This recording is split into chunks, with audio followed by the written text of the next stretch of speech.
We do all of this in preparation for commencement, a time that we look to as a time of starting, to commence something. But really, commencement simply means to begin again, to start again. But before we do that, I think it's important that we acknowledge where we've been, where we've come from. And this is special to me because class of 2026, I started with you all. I moved here in 2022, started here on the faculty the same time all of you arrived. And if you're anything like me, when you arrived 4 years ago, you were in the midst of a whirlwind. I arrived 4 years ago without my beautiful family. They stayed behind for a couple months. So I was here by myself, like many of you when your parents dropped you off and finally left.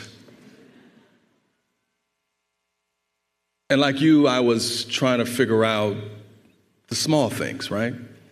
Where am I going to get my coffee from now? Where the heck is Target? How am I going to figure out where I'm going to shop? What am I going to eat? What am I going to do?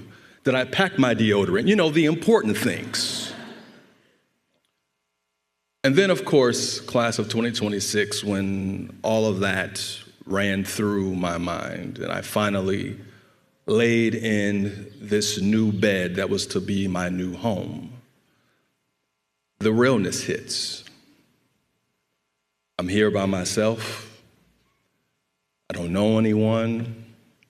What in the world was I thinking? Did I make the right choice? Did Stanford make the right choice? And now look at us.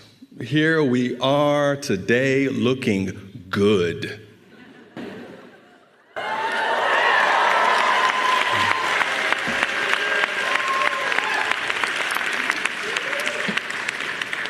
I'm going to take a risk here and say that I think the apt word is that we look tea.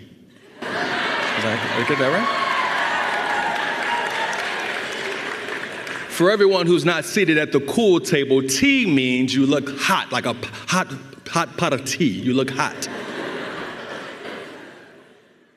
I just learned that about an hour ago, so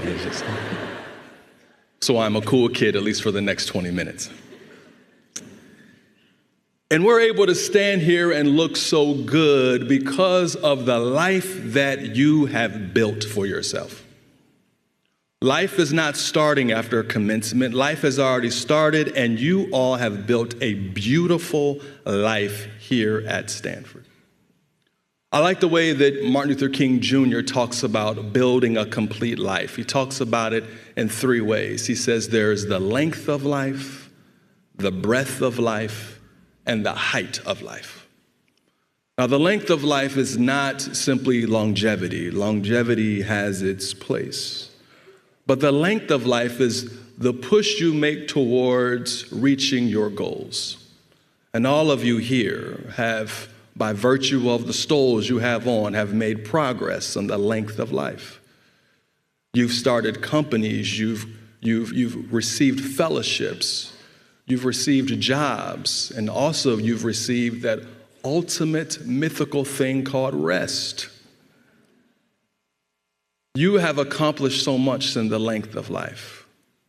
But what I love so much about what we've done together in these 4 years is that we've also refused to adjust ourselves to being simply selfish.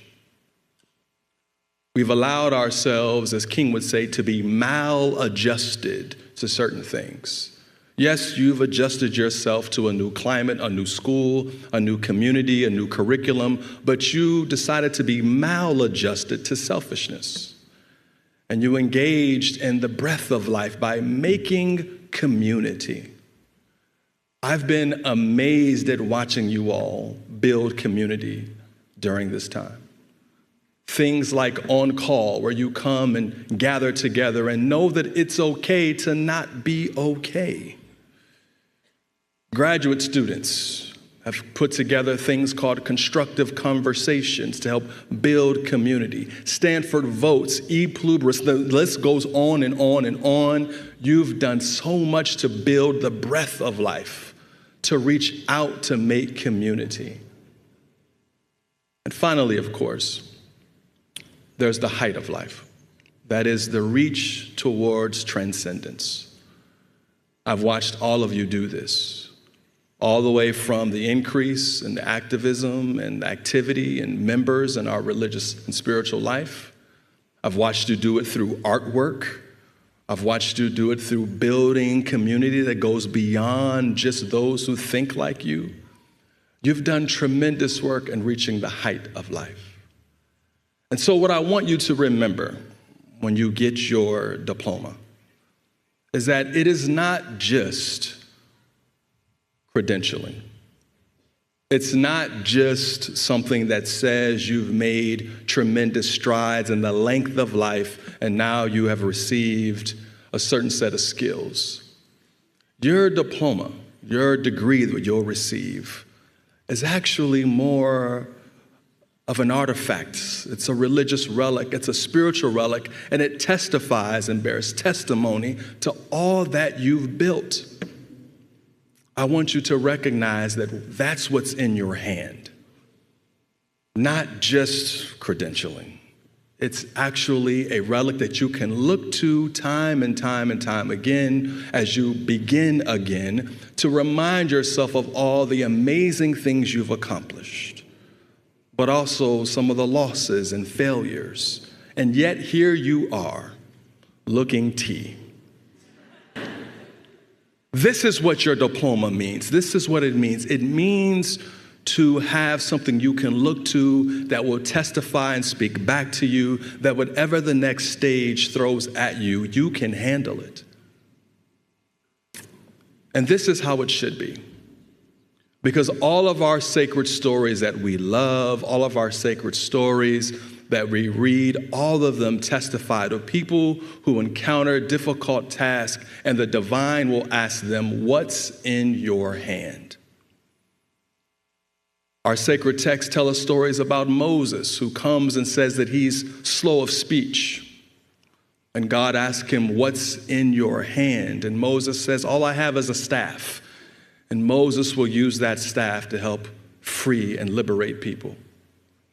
David goes against Goliath, the big giant. You know the story in our sacred text.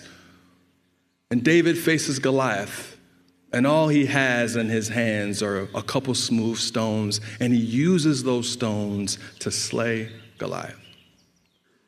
In the stories of the gospel, Jesus is being followed by a multitude and has difficulty feeding them. And someone tells him there's a little boy with a couple pieces of loaves of bread in his hand, and he uses those to help feed people. So that's what I want you to think about when you receive your diploma. What's in your hand? What are you going to do when time comes to face the Goliaths, to face the social ills, to face all of them? There is no need for you to be afraid because you know what's in your hand. So I wanted to let you know that I don't know what the future holds. None of us knows what the future holds. Experience tells me there will be joy, and experience tells me there will also be some difficulties ahead. There'll be some giants down the road. There'll be some scarcity down the road. But it's okay not to know what the future holds, because you all know one really important thing. You will know what is in your hand. God bless you, class of 2026. We love you, and congratulations.